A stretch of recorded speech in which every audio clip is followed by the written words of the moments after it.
Halo, kembali lagi di Budayakan Channel. Salam literasi dan salam prestasi.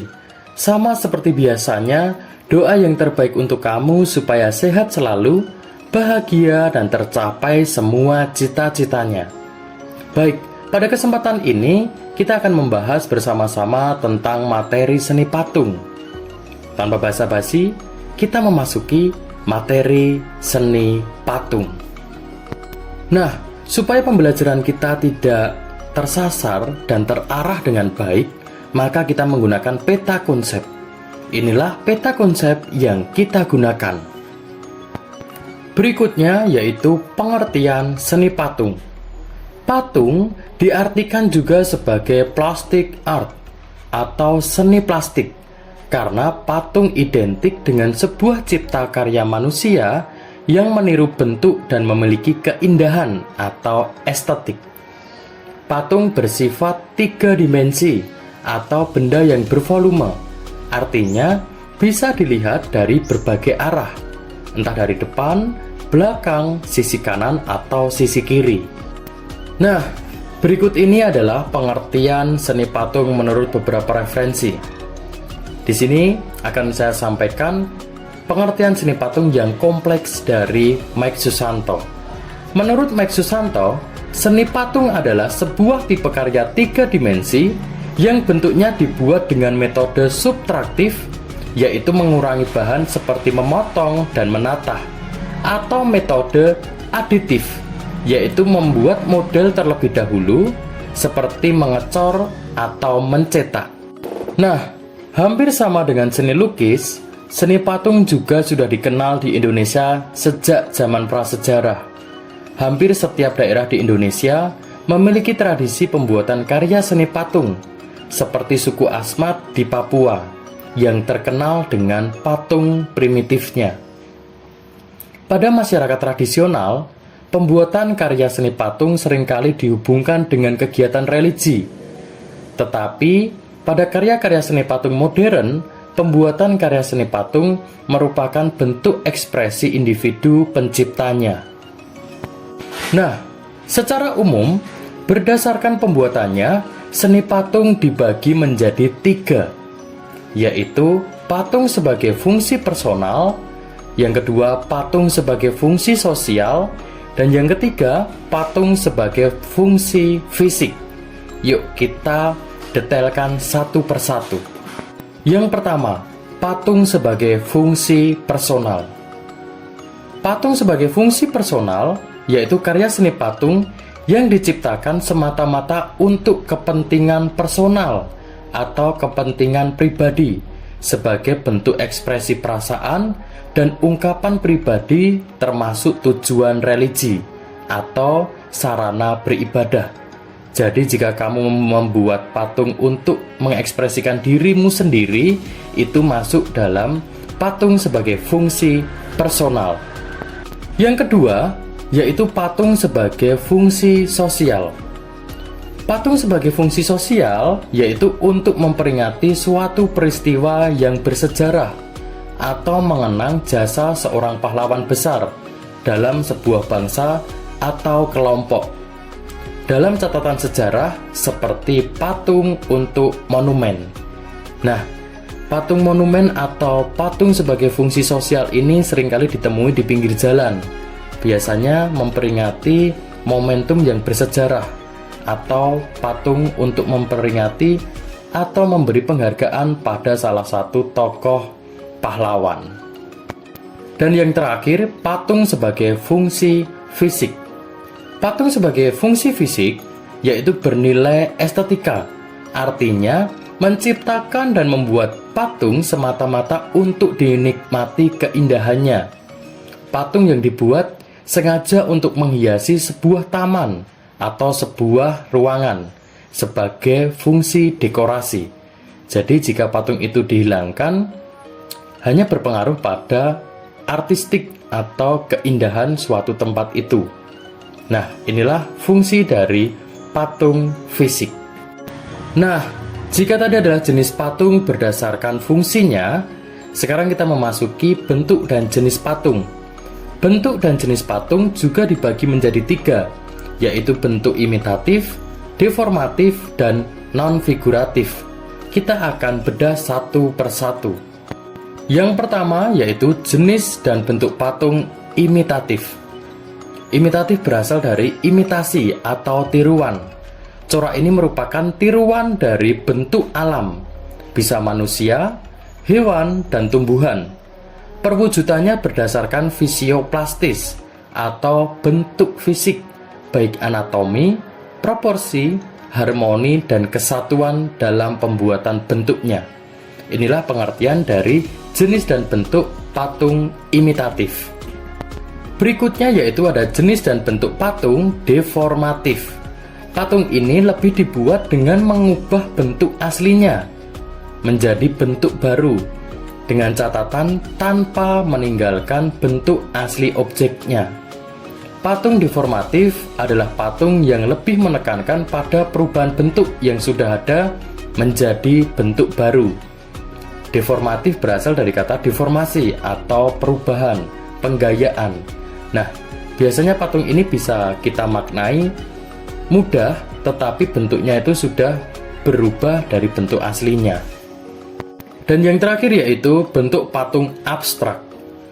Patung ini secara umum sudah meninggalkan bentuk-bentuk alam, bersifat abstrak tentunya. Patung yang mengolah elemen-elemen rupa trimatra seperti garis, bidang, ruang, serta bentuknya tidak menggambarkan bentuk-bentuk alam atau bisa dikatakan bentuknya bebas. Nah, sekarang kita memasuki alat dan bahan.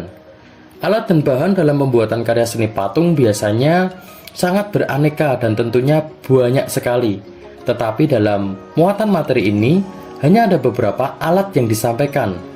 Alat ini pun seringkali digunakan dan seringkali dipakai dalam proses pembuatan karya seni patung. Kita mulai dari alat terlebih dahulu.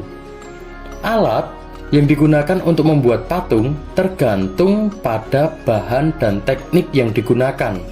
Ingat ya, alat yang digunakan tergantung dari bahan yang digunakan juga. Ada alat yang bernama bujir. Bujir adalah alat bantu untuk membuat patung dari bahan lunak seperti tanah liat, clay, dan sejenisnya. Yang kedua ada pahat. Pahat adalah alat untuk memahat, mengurangi, atau membuat bentuk. Dipakai untuk patung dengan bahan dasar keras seperti batu, marmer, dan sejenisnya. Yang berikutnya ada alat las atau karbit yang memiliki fungsi untuk menempelkan atau menambah material dalam pembuatan patung dengan bahan dasar keras seperti logam, besi, atau timah. Nah, jadi alat ini memiliki fungsinya masing-masing sesuai dengan bahan dasar yang digunakan. Tentu, tatah tidak berfungsi jika bahan dasar yang kamu gunakan bahan dasar lunak. Tetapi tatah akan berfungsi jika bahan dasar patung yang kamu gunakan dari bahan dasar sedang atau keras seperti kayu atau batu. Dan selanjutnya kita memasuki bahan. Bahan seni patung sebenarnya juga beraneka dan banyak sekali. Tetapi dalam muatan materi ini hanya disampaikan 5 bahan seni patung yang dapat dijadikan bahan untuk pembuatan patung. Yang pertama, bahan lunak. Bahan lunak adalah bahan yang empuk dan mudah dibentuk, seperti contoh klei tepung, tanah liat, lilin, dan plastisin. Yang kedua ada bahan sedang, bahan yang tidak terlalu lunak dan tidak terlalu keras, seperti contoh kayu waru dan kayu randu. Bahan keras, bahan yang tingkatnya sangat keras, seperti contoh batu padas, granit, atau batu marmer. Dan yang keempat yaitu bahan cor atau cetak, bahan yang melalui proses dengan cara dicetak, seperti semen, resin, pasir, timah, emas, atau fiber. Dan yang terakhir adalah bahan bekas, bahan yang berasal dari limbah, sampah, atau reuse yang masih bisa dikelola, seperti contoh kertas, plastik, botol, dan lain sebagainya. Oke, jika tadi sudah membahas tentang alat dan bahan, sekarang kita memasuki teknik pembuatan patung. Teknik pembuatan patung juga dibagi menjadi 5. Yang pertama ada teknik pahat, yang kedua ada teknik bucir, dan yang ketiga adalah teknik cor. Silahkan dibaca dan dicermati. Di sini akan disampaikan secara singkat. Yang pertama, teknik pahat. Teknik pahat yaitu intinya adalah mengurangi bahan. Tidak ada penambahan, hanya mengurangi bahan. Seperti contoh, kamu memiliki batu, terus kamu pahat. Tentu dalam proses pembentukan itu hanya mengurangi, tidak menambah. Tetapi jika menggunakan teknik bucir, kamu akan menambah atau mengurangi. Seperti contoh, bahan yang digunakan adalah clay atau tanah liat, di mana dalam proses pembentukan kamu bisa menambah atau mengurangi bahan yang kamu gunakan.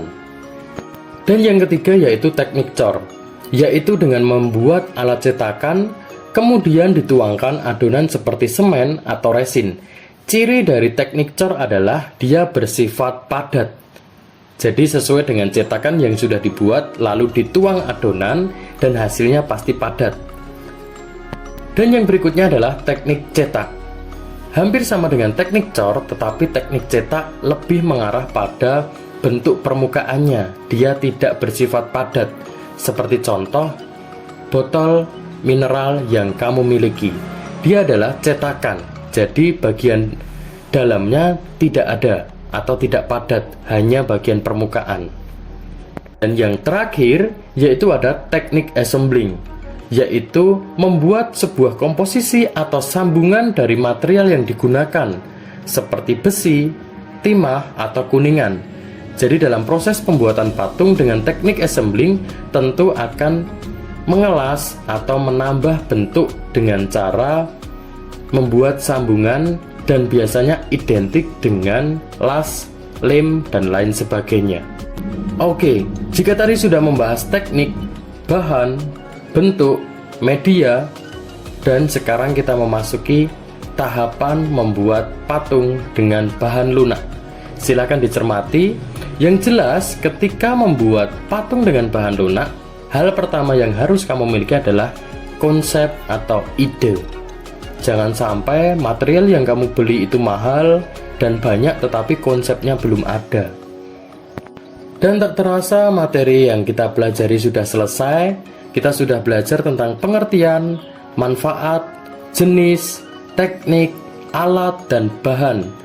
Jika kamu masih ada kebingungan, silahkan sampaikan di kolom komentar. Terima kasih telah menyaksikan video ini, semoga bermanfaat. Dan kita ketemu di konten yang berikutnya. See you next time. Tuhan memberkati.